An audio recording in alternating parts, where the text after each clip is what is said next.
Hello tout le monde, c'est Avapi. Aujourd'hui on se retrouve pour une nouvelle vidéo un peu spéciale. Dans celle-ci, on va s'amuser à associer des pet shops avec des personnages de romans ou de livres, enfin il n'y a pas que des romans, presque.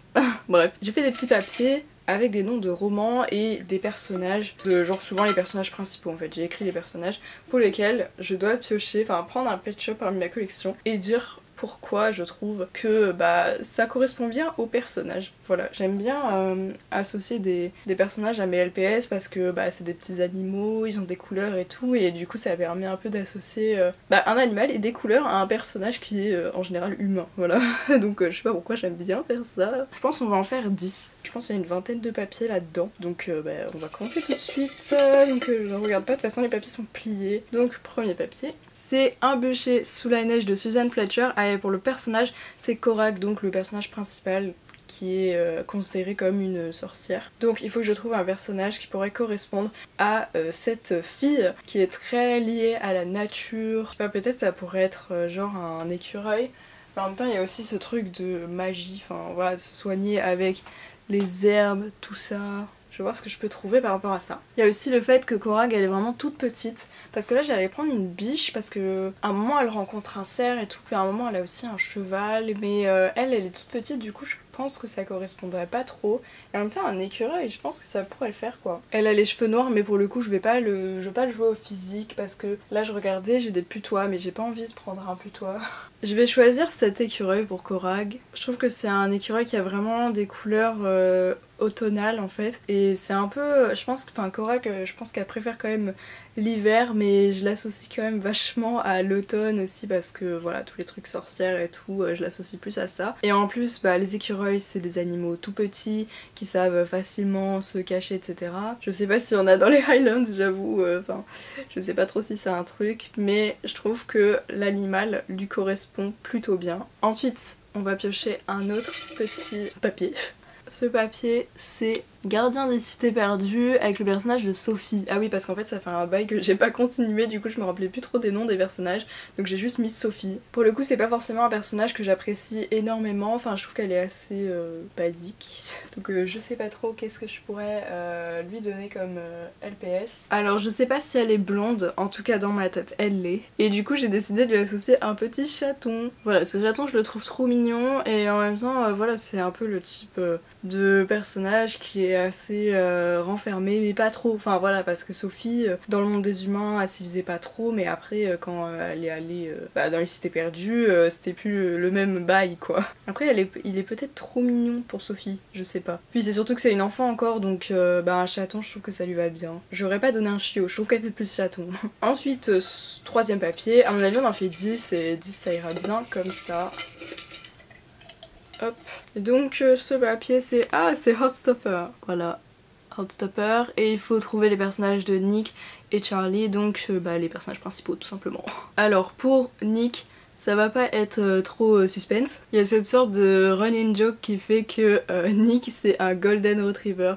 Donc clairement je lui attribue le golden retriever. Par contre pour Charlie ça va être un petit peu différent pour le coup. Alors je sais pas pourquoi, mais quand j'ai vu ce chinchilla je me suis dit que pour Charlie c'était une évidence et je ne sais pas du tout pourquoi. En fait au début pour Charlie je voulais prendre un chat parce que autant Nick c'est clairement un chien. Enfin voilà, pas au sens péjoratif, vous avez compris, genre dans ma tête si je devais lui attribuer un animal ce serait clairement un chien. Mais par contre pour Charlie, et pour moi c'est plus un caractère de chat on va dire.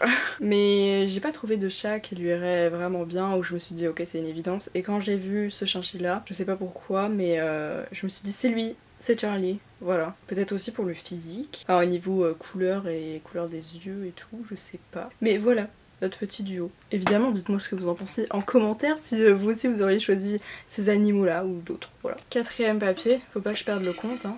Hop, on en a un là. Et ce papier c'est c'est la faucheuse avec Rowan et Citra. Là pareil j'ai pris les personnages principaux, c'est ce que j'ai fait pour la plupart. En vrai la faucheuse j'aurais pu prendre tellement d'autres personnages, mais c'est comme dedans il y a la vase miroir hein, sans vraiment beaucoup de surprises, et j'ai mis que 2 personnages obvious, mais j'aurais pu en mettre tellement plus. Mais voilà, après si je fais d'autres vidéos peut-être je rajouterai d'autres papiers avec la même saga mais d'autres personnages, voilà. Enfin bref, là on est sur Rowan et Citra. Rowan pour moi ça va être un chien. Ok, là c'était assez rapide pour faire mon choix. Pour le coup lui je trouve que c'est Rowan parce que je sais pas, je trouve c'est ok, il a un peu un fond, enfin c'est un personnage développé, c'est pas ça que je veux dire, mais je trouve que, enfin je sais pas, même d'apparence, en soi, il est décrit comme un homme, enfin un garçon assez basique et tout, c'est un peu le mec, il est au milieu de sa famille, ses parents, ils ont fait plein de gosses, et lui fait partie de ces familles-là avec plein d'enfants, et ses parents s'en fichent un peu, enfin voilà, donc c'est au fond un personnage basique. Donc voilà, j'ai pris ce petit berger allemand. Après, enfin, je dirais pas que Rowan c'est un berger allemand. Ah, quoi que, en soi, vu ce qui devient plus tard. Mais c'est juste que ce pet shop là, c'est un berger allemand, mais ça ressemble pas de ouf à un vrai berger allemand. Donc voilà, j'associe pas forcément à la race, mais juste au visuel, à quoi ressemble ce pet shop. Voilà. Puis les yeux violets, ça fait un truc quand même. Et pour Citra, bah pour le coup, elle c'était un peu l'inverse. Enfin, elle était quand même assez estimée par ses parents. Elle avait une vie assez parfaite et tout. C'était la petite fille modèle. Donc je trouve que cette forme de chat un peu persan, angora, bah, je trouve que ça correspond vachement à son confort de vie. Même si dans la saga, voilà, sa vie change du tout au tout, mais pour les deux personnages. En tout cas, elle change pas de physique dans tous les cas. Mais je trouve que par rapport au début, bah, ça correspond bien à son personnage. Donc voilà notre duo, encore une fois. Ok, let's go, 5ème pioche. On va mélanger un peu, même si en soi c'est déjà... Enfin, je sais pas qu'est-ce qui est écrit, donc... Hop. Donc cette fois-ci nous avons Notre-Dame de Paris de Victor Hugo avec le personnage de Esmeralda. Ça fait un bail que je l'ai lu, donc je me souvenais plus trop vraiment des personnages, j'avoue. Mais le personnage qui m'avait marqué c'était Esmeralda. Et pour le coup, là j'ai un pet shop assez précis. Enfin, en fait j'ai un doute. Non c'est bon, je vais prendre celui-là en fait. J'allais en prendre un autre, mais finalement... En fait l'autre que je pensais c'était une chèvre hippie. Attendez, je vais vous la montrer, vous allez me dire laquelle vous trouvez que c'est la mieux en commentaire. Voilà, au début quand j'avais écrit le papier, j'avais grave pensé à cette chèvre. Voilà, c'est la chèvre hippie. Et je trouve que ça correspond vachement. Et après quand j'ai vu celle-là, je me suis dit celle-là peut-être correspond mieux. Dites-moi dans les commentaires celle que vous trouvez qui irait le mieux. Bon voilà, j'ai pas mis trop de classiques dans les petits papiers, mais quand même quand j'ai vu ça je me suis dit il faut trop que je mette Esmeralda. C'est une sorte de bohémienne dans l'histoire. En fait elle est un peu plus que ça, mais voilà, il faut lire pour comprendre. Et donc elle fait des spectacles de rue, et je sais pas pourquoi, mais je crois elle a une chèvre aussi, donc c'est pour ça que j'associe vachement à des chèvres. Et je trouvais que ça allait parfaitement avec du coup l'animal et la couleur surtout. Voilà. Ensuite, 6ème pioche, j'espère qu'on en est vraiment à la 6ème, au pire on en fera 11, je sais pas, parce que je suis un peu perdue là, mais je crois que c'est la 6ème quand même. Donc cette fois-ci nous avons Un cri sous la glace de Camilla Grebe, j'espère que ça se dit comme ça, avec les personnages de Emma et J'espère. Donc pour ceux qui connaîtraient pas l'histoire, Emma c'est une Suédoise et en fait elle est en couple avec un mec qui s'appelle J'espère, qui est un grand patron, enfin d'une très très grosse entreprise, donc il se voit vraiment pas souvent. Elle habite dans son appartement et voilà, en fait c'est un peu l'histoire de ses déboires amoureux avec cet homme qu'elle n'arrive pas trop à voir souvent, et elle aimerait bien qu'il soit un peu plus présent et tout. On a un peu des flashbacks de deux et tout, mais vraiment la fin retourne les cerveaux et je vous conseille trop de lire ce livre. Donc on va essayer de trouver Emma et J'espère parmi mes pet shop. Ok, pour le coup j'ai encore une hésitation. Alors déjà pour le personnage de J'espère, j'ai choisi ce collet. En fait quand je l'ai vu c'était un peu une évidence, puis après je me suis souvenu que j'avais un raton laveur qui s'appelait comme ça. Alors par contre j'ai un doute entre deux, donc on va dire que c'est lui, mais je sais plus si c'est lui ou un autre qui lui ressemble.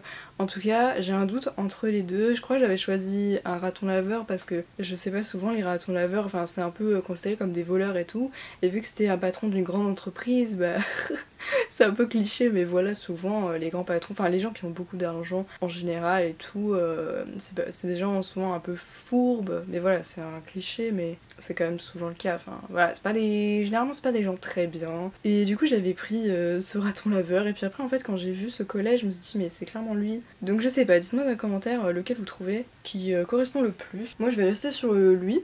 Et pour Emma, j'ai pris ce chat. Voilà, c'est une fille avec quand même beaucoup de caractère et qui correspond quand même bien à un homme comme ça, je pense, même si je pense c'est le type de mec qui peut s'enfiler plusieurs filles, voilà, qui peut clairement tromper sa femme très facilement, mais voilà, elle c'est voilà, un peu la fille qui a beaucoup de secrets dans sa vie. Enfin, vous voyez ce que je veux dire, je pense. Le physique dit tout sur ce LPS, je trouve. Hop là, 7ème petit papier. Ah, il est tout petit celui-là, ça doit être le plus petit que j'ai. Ah, c'est Loveless avec le personnage de Georgia, donc de Alice Oseman, encore une fois comme Heartstopper. Donc là pour le coup, Je sais pas si vous aviez vu, mais en fait en décembre, je voulais faire une sorte de calendrier de l'Avent littéraire. Et du coup j'avais filmé quelques vidéos et tout, et sauf que YouTube avait commencé à me désactiver les commentaires parce que je montrais des pet shops. Alors c'est sûr c'est un peu contradictoire ce que je dis, parce que bah là je montre encore des pet shops, mais je peux pas m'en empêcher, genre c'est littéralement toute ma vie, donc bref. Mais du coup j'avais fait ça, et en fait du coup il me désactivait les commentaires et ça m'a beaucoup découragée, parce que c'est ce qui m'arrive sur mon autre chaîne, je me fais tout le temps désactiver les commentaires, c'est des vidéos pour enfants, gna gna gna. Donc du coup en fait j'ai supprimé. Voilà. Mais le premier épisode de ce calendrier littéraire que je compte quand même reprendre, mais d'une manière différente, du coup on voit pas forcément un pet shop en gros plan, ce qui ferait que YouTube ne me supprimera pas les commentaires s'il vous plaît. Du coup j'avais déjà trouvé le personnage que je trouvais qui correspondait grave à Georgia. Et c'était ce raton laveur. Voilà, c'est encore un raton laveur, mais je trouve qu'elle correspond tellement bien. C'est peut-être aussi par rapport à la couleur de la couverture qui est rose. Bon là elle est violette, mais je sais pas, je trouvais que ça lui allait bien quoi. C'est un personnage un peu atypique, et en fait ce pet shop il est exclusif australien. Enfin voilà, donc c'est un pet shop qui est vraiment pas facile à trouver. Et du coup je trouvais que ça correspondait vachement au personnage de Georgia, bah qui est assez spécial quoi. Mais super intéressant, et je trouve que ce pet shop, bah t'as pas envie d'aller lui parler et tout, parce qu'elle est trop mignonne. 8e tirage. C'est parti, donc il en reste 3 pour la vidéo. Dans la forêt de Jean Hegland je crois. C'est une dystopie et c'est deux sœurs qui essayent de survivre après que c'est un peu post-apocalyptique, il n'y a plus d'électricité ni rien. Donc elles doivent apprendre à survivre juste dans la nature, comme ça, voilà. Alors pour ces deux sœurs, j'ai choisi ce petit lapin. Par contre je sais pas trop qui correspond à qui, mais je pense que je dirais que ça c'est Eva, parce que c'est celle, j'ai peur de confondre, mais je crois que Eva c'est celle qui est passionnée de danse, et Nell c'est celle qu'on suit la plupart du temps dans l'histoire. Elle est passionnée de lecture, voilà. Donc ça c'est les deux sœurs, et en fait on suit plutôt celle-ci à travers l'histoire, mais voilà, je sais pas pourquoi je trouve qu'elles allaient très bien ensemble, toutes les deux. 9e tirage. C'est parti. Donc cette fois-ci c'est les héritiers de Higashi avec le personnage de Ayane. Alors là pour le coup j'ai un petit doute si Ayane c'est censé être... Enfin il me semble que c'est un bakemono, mais je sais plus quel animal.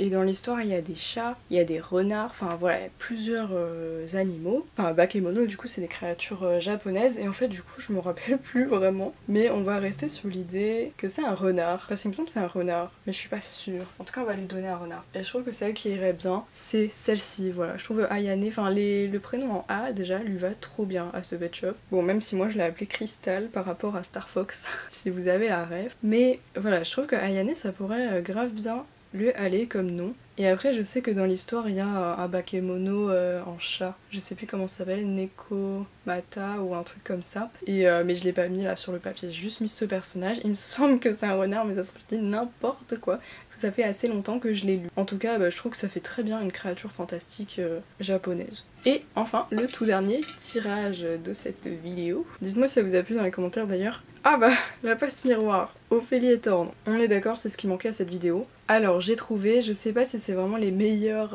que j'aurais pu trouver pour eux. En tout cas pour Ophélie, j'ai pris un furet parce que déjà c'est un petit animal.